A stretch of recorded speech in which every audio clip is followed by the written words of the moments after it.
जिस तरह से देखा जा रहा था कि योगी बाबा के डर से अपराधी बिल में छुपे हुए थे, ऐसा कहना इस दलित समाज के लोगों का है।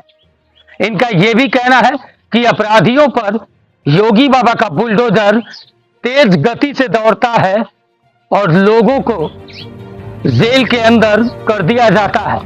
लेकिन साहब मामला यहां साफ है।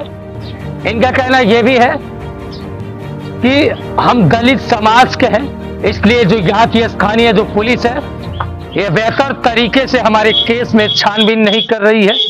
इनका कहना यह भी है ये साजिशन हत्या हो सकता है। इनका कहना यह भी है ये पूरे मामले में यानी ये जो पूरा प्रकरण था हमारे मामले में टाल मटोल किया जा रहा है।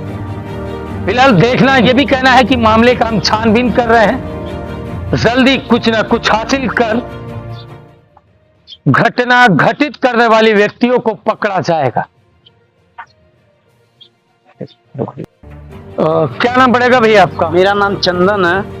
और जिस तरह ये घटना हुई है निर्मम तरीके से, ये पूरे क्षेत्र को झकझोर देने वाली घटना है। एक सीएम सिटी की दावा की जाती है कि कम से कम अपराध को कम से कम 48 घंटे हो गए किए, कम से कम उन अपराधियों का कम से कम पर्दाफाश हो जाना चाहिए। ये निकम्मी पुलिस जो है कम से कम क्या कर रही है? इतना समय हो गया, क्यों गिरफ्तारी नहीं हो रही है? अगर गिरफ्तारी नहीं हो रही है तो हम लोग कहीं ना कहीं सड़क पर उतरने का काम करेंगे, हमारा पूरा सर्व समाज।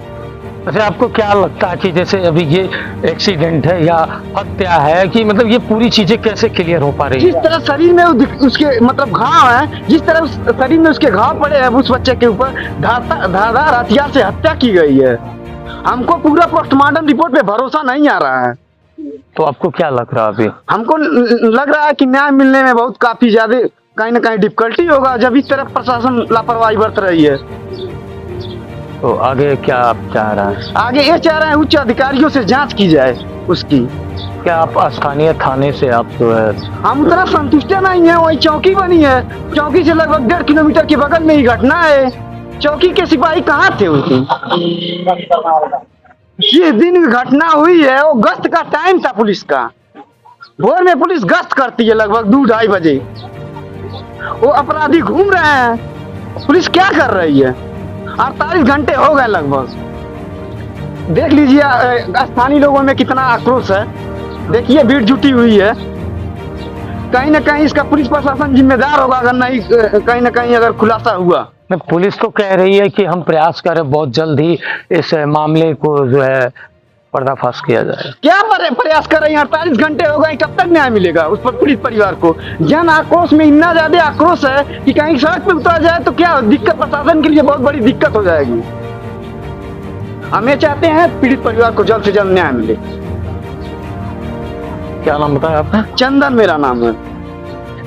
अच्छा, उस दिन कैसे पूरी घटना कैसे घटी थी? उस दिन रात अचानक लगभग 3 बजे की घटना है। ये बोलेरो सवार अज्ञात बदमाश आए जो हैं उनके घर में तत्काल तुरंत मतलब बोलेरो खड़ा करके तुरंत घुसने लगे और बकरियों को जल्द से जल्द पगा जो होता है काट के कहीं ना कहीं तुरंत बकरियों को लादने लगे और बकरियां चिल्लाने लगी। उनके परिवार के लोग जो है जल्द से जल्द तुरंत आनंद फानंद में जो है बाहर निकले और विरोध करने लगे। तुरंत उनका जो कहीं ना कहीं चचेरा भाई तक जो अखिलेश मारा गया है, वो चचेरा भाई जल्द से जल्द बाइक लेकर बाहर निकला और अपने दोनों मतलब बड़े पापा को और उसके अपने चाचा को बैठाया बाइक पे और तुरंत पीछा करने लगा। कटसारा जाते हुए 5 मिनट लगभग रुके थे। कहीं ना कहीं बदमाश वहाँ कटसारा जहाँ तक यहाँ से पता चल रहा है। उसके बाद वहाँ रुके, उसके बाइक में टक्कर भी हुई। उसके बाद क्या हुआ, पीछा करने लगे और वहाँ सूरज में ले जाकर कहीं ना कहीं निर्मम तरीके से उसकी इतना दर्दनाक हत्या की गई कि इतना आक्रोश है इस आसपास जवार में कि कहीं ना कहीं जनता कहीं सड़क पे न उतरी। तो आपको क्या लग रहा कि ये बकरी चोरी करने का प्लानिंग था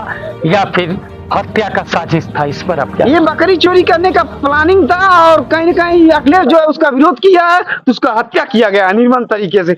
हत्या इस तरह से किया गया है निर्मम तरीके से कि ये आसपास के जनमानस में झकझोर देने वाली घटना है। बताइए, चाकुओं से 3 बजे की रात में मतलब कहीं ना कहीं उसके गले पे मार के इस तरह हत्या कर, जो उसके चाचा थे उसको भी लौलिहान कर दिया गया। मौके पे वो बेहोश हो गए थे। तो आपने बताया कि अभी मेडिकल रिपोर्ट से भी आपको कुछ जानकारी मेडिकल रिपोर्ट से ये जानकारी मिल रही है। किसने बताया आपको? तो साहब कह रहे थे कि कोई एक्सीडेंटल टाइम में अभी एसआई साहब भी आए थे, वो भी कह रहे थे कि एक्सीडेंटल टाइम में कुछ रिपोर्ट आया है, यही बता रहे थे सर। लेकिन ऐसा नहीं। और देखने में तो उसकी लाश को देखने में ऐसा नहीं लग रहा है कि एक्सीडेंटल केस है वो। तो आप अभी क्या चाहते हैं? हम ये चाहते हैं कि बड़े जो उच्च अधिकारी एसएसपी साहब जो हैं, कप्तान साहब हैं, उप कप्तान साहब जो हैं, कहीं ना कहीं इस मामले को तत्कालीन निराकरण करें। अगर निराकरण नहीं करते हैं तो आम जनमानस सड़क पे उतर जाएंगे, तो अब हम लोग नहीं समझा पाएंगे भाई।